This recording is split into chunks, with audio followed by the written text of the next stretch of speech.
Hello, welcome back to the channel. And before I forget, I need to talk a little bit about notifications. Now, I've got a whole load of really good videos in the pipeline.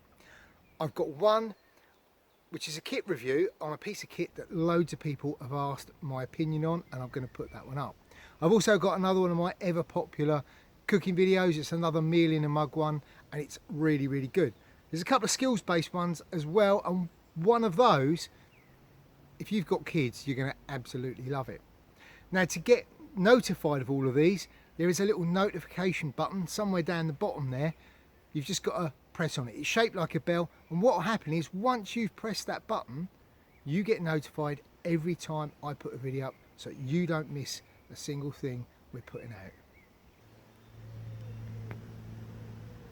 So on with the video. Now, in our last one we looked at waterproof ponchos and what a useful piece of kit they are. You carry them in your day sack and they're there for if you're out and you get a burst of rain, you can pull that on. It covers you, it covers your pack, it covers all bases. Now, the waterproof poncho is absolutely fine for about 90% of what we do. But there are those times when you get quite a long period of prolonged rain, not just a day, but several days. And those are several days that you've got to be out in the woods, which in my case is because I work out in the woods. For those occasions, rather than a poncho, I go for a waterproof suit. Now, I hate waterproof suits because they're uncomfortable, they're noisy, they're restrictive, all of those things. But as I said, you don't have a choice. With waterproof suits, we tend to get three options. Option one, the cheap PU nylon, uncomplicated suit. They are just that. They're quite cheap, they're PU nylon, and they cover us all. The downsides are, well, number one, they don't breathe. So as long as you're sedentary, you're okay. If you're moving around a lot, then you tend to sweat a lot. They don't have a great deal in the way of features, so to ventilate, really all you can do is undo and do up the zip or have the hood down, which usually defeats the object of the exercise because that's what's keeping you dry. They also tend to be, and particularly the trousers, very difficult to get on and off. They don't have a lot in the way of features. They literally are a suit you pull over. They don't have the zips on the bottom of the legs to make it easier getting on over your boots. They don't have things like pit zips, those types of things. So yes, they're cheap, they are lightweight, they will keep you dry, but if you're moving around a lot, they're perhaps not the best choice. Choice number two, military surplus Goretex. Now, with most things gradually filter down to what's issued by the government, and we used to issue PU nylon, we then went on to start issuing Goretex, and it's still issued now, and it's the early basic type Goretex. They don't refer to it as Goretex, they refer to it as MVP fabric, moisture vapor permeable, but essentially it's pretty much Goretex. The good thing with army surplus stuff is it tends to be fairly soldier proof. The zips, etc., are all fairly robust. It will have a basic hood on the jacket, which will keep your head dry, but it is basic. It will have double storm flaps to help keep the weather out. The legs will have zips on the bottom, which allow you to get it on and off over your boots. They're also of a reasonable cost. The downside with them is, well, the features are basic. You're getting a basic waterproof suit. Yes, it's in a breathable fabric, but it is quite basic. They also tend to be quite heavy. It's not the technical breathable fabrics that you see on the high-end gear.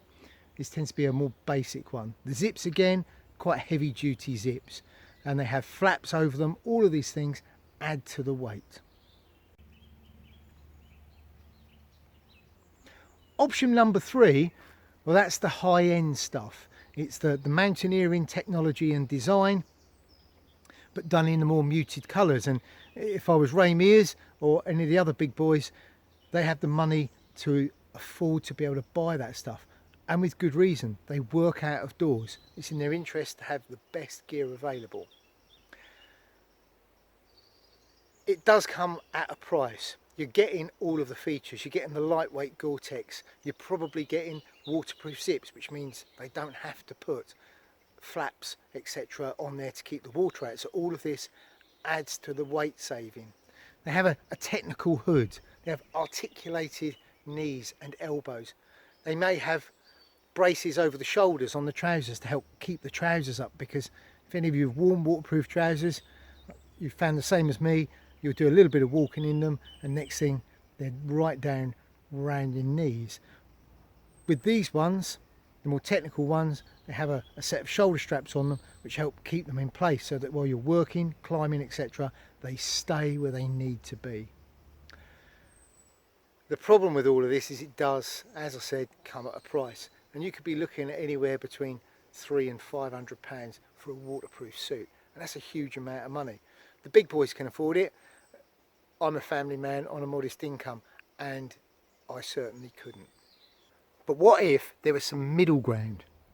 Something that gives you the features, gives you the lightness in weight, but without the cost. Well, there is, and I found it and I'm going to share it with you. A few years ago, while British troops were serving in Afghanistan, the Ministry of Defence decided to issue this stuff. And this is an MVP, moisture vapor permeable, lightweight, waterproof suit. And with a little bit of work, this suit is absolutely ideal for my needs and probably yours. Now the suit's not on general issue anymore, but it is out there on the surplus market. And if you do a bit of a search on the internet or you talk to your local army surplus dealer, they should be able to find you a set, and it's at a very reasonable cost. Yes, I know it's camouflage, and I'm not all that keen on camouflage. However, I'm not that keen on getting wet, and I'm probably only going to be wearing it when it is raining and I'm at work in the woods. Cost wise, they don't cost the earth. It's army surplus. I think for the trousers I paid about £15, and they seem to go from about £15 up to about £30, and pretty much the same for the jackets as well.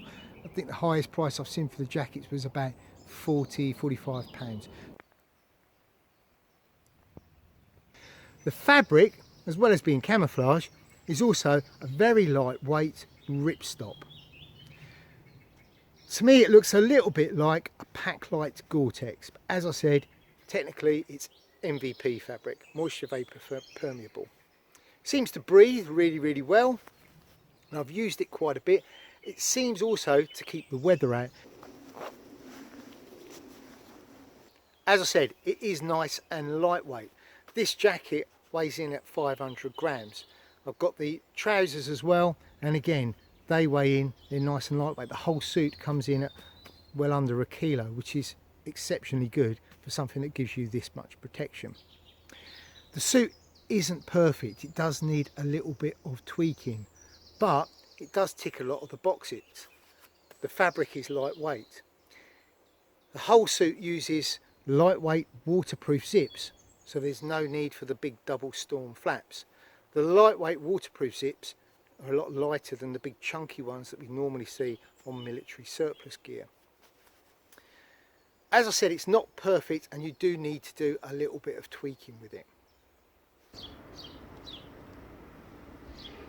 We'll start with the trousers. The trousers have full length waterproof side zips, so they're really easy to get on and off. The pullers on them are double ended, so you can open them from top to bottom, creating a bit of ventilation, so it helps with ventilation. It also means you can access the pockets of your trousers that you're wearing underneath. The knees are articulated and the waist is elasticated. As with all waterproof trousers, they do slide down a little bit as you are working.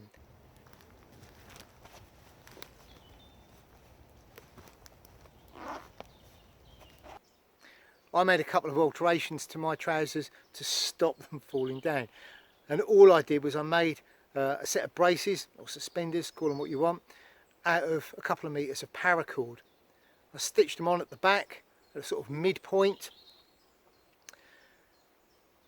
About 12 inches up from there, I crossed them over and stitched them together, so I have a cross piece at the back. The other bits continue over your shoulders, and there's a couple of cord locks on there. At the front, I stitched a couple of little loops on that are big enough for the cord locks to pass through. And that gives me an adjustable suspender, which helps keep them up. Particularly when I'm reaching up or I'm bending over, gathering firewood or whatever, it keeps the trousers in place. That combined with the articulated knees and the waterproof zips and the lightness of weight make these trousers great. I've worn them all day, walking up the sides of mountains as well as in the woods, and I've never had a problem with moisture build up in the trousers or them being uncomfortable. They're a really top-notch bit of kit.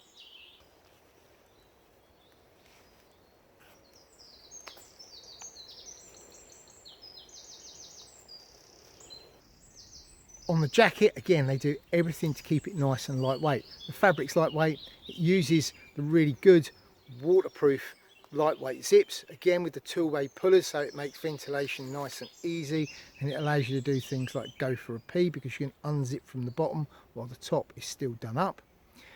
It's got Velcro on the wrists, it has a couple of pockets mounted up on the sleeves, and then it has what looks like a slash pocket on the front, but actually that's just an access port so that you can get to the pocket of clothing underneath. It has quite a high collar.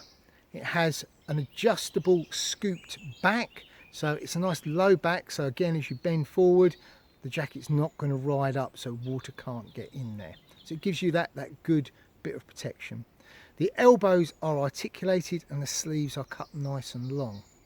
It also benefits from having pit zips, so you can, if you're working really hard, like you're walking up the side of a hill, you've got a rucksack on and it's driving rain and you're getting really hot, rather than undoing the zip on the front, you can simply undo the pit zips.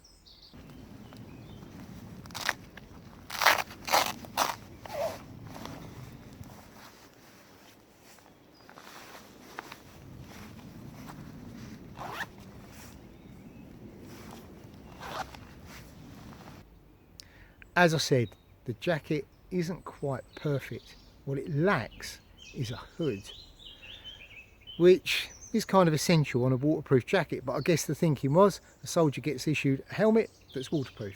He doesn't want a hood up, it will affect his tactical awareness. For you and I, it offers us not the ideal, but there's a couple of ways around it. You could get a wide brimmed hat, and I know with some people in the bushcraft world they're really popular. I tend to wear a baseball cap or a beanie, so really I do need a hood. But there is a solution. All I did was talk to my local army surplus dealer, in which case Mr. Kev down at Endicott's down in Exeter, and because I know the way that army surplus works, I know that when people go and when shops go and buy surplus, they go to a big disposals warehouse and they will buy a job lot of them. When they get them back to the shop, they'll sort through and they grade them. And they'll usually get some really good jackets. They'll get some super grade ones and some grade ones and some grade twos, and then you get your grade threes. And then sometimes you get ones, well, ones that the zips are damaged, or they're a really small size, or the fabric's worn, and they're going to be difficult to move on. I asked Kev down at Endicott's if he could send me one of those at a cost, but it was much reduced. So I was helping him out by getting rid of something that he would find difficult to sell. He was helping me out by giving me the fabric and the ancillaries, the shock cord, the cord locks, etc., so that I could make a simple 3-part hood. And a hood is really easy to make. It's just 2 side bits, lay any waterproof jacket down, put the hood down, and then 1 panel that runs up through the middle. And you just stitch the 3 bits together, stitch that onto the collar, and you've got a really good hood on your really good lightweight waterproof jacket.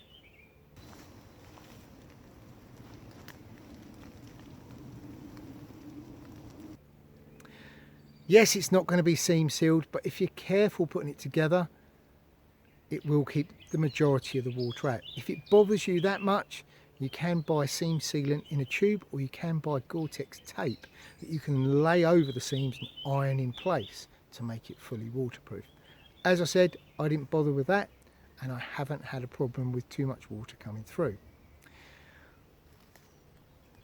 What I have ended up with is a very good, lightweight, waterproof Goretex suit that's fully featured, does everything I want it to, and doesn't weigh a great deal, fits in my pack, and I can take it everywhere I go, and it does what I want it to.